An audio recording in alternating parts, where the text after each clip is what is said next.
The 7 Needs of Independent Living. This film has been produced by the People's History Museum's Nothing About Us Without Us project. It's part of a film series looking at what independence and independent living means for disabled people. Here is a colourful image of a banner with the title, Disabled People Fight Back. The words equality and nothing about us without us in large letters frame an embroidered scene showing a mix of disabled people protesting with placards and banners, including one saying, "Society makes people disabled," and "Powerlessness equals pain." Disabled people have developed a list known as the 7 Needs of Independent Living. It varies which are important to each disabled person, but all must be in place. These are information.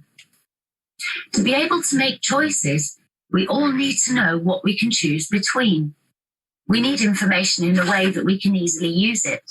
Some examples of ways to give information other than a website leaflet in small print are in audio, braille, by British Sign Language, in large print, in symbols, or by being explained to us by a person. Peer support. This is an odd phrase that sounds like it could be complicated, but it isn't.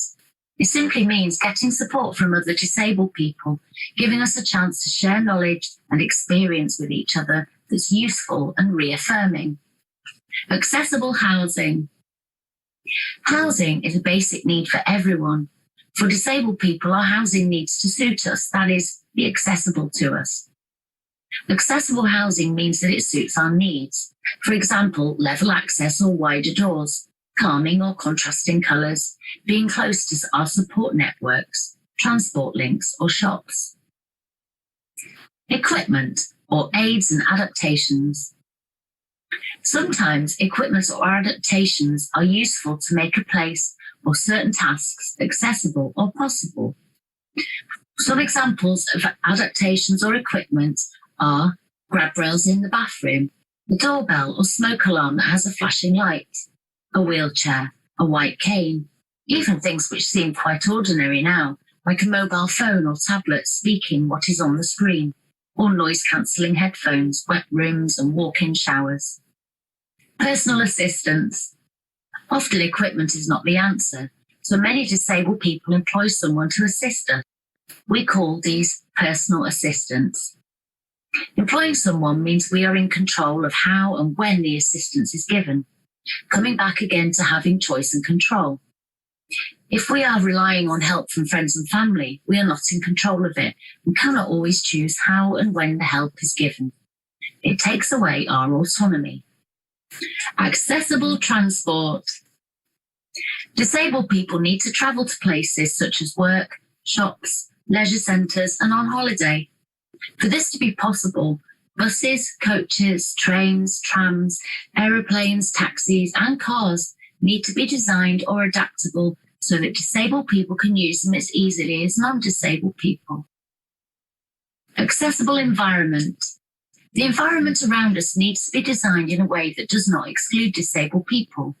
That includes roads, paths, buildings, parks, theatres, schools, colleges, train stations, airports, shops, basically everywhere.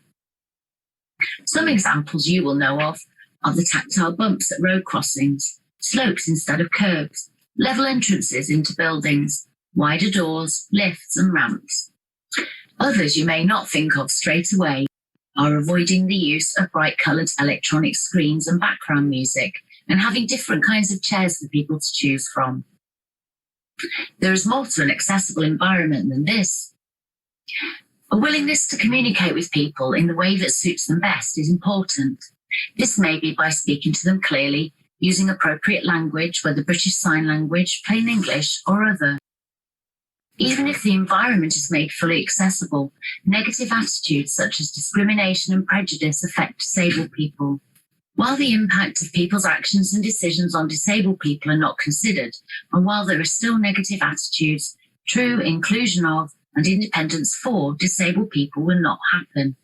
We will still not have the same level of choice and control over our lives as non-disabled people.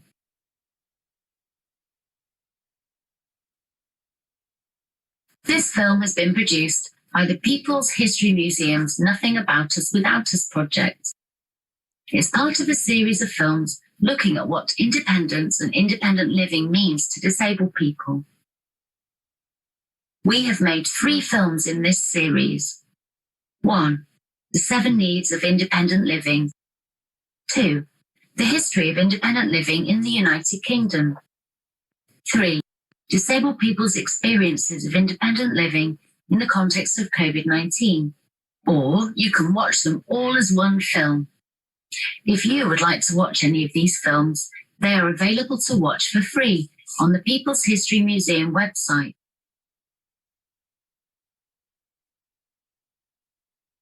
This film was created by the Nothing About Us Without Us project steering group. Illustrations, Brian Hilton. BSL Interpretation, V Limited.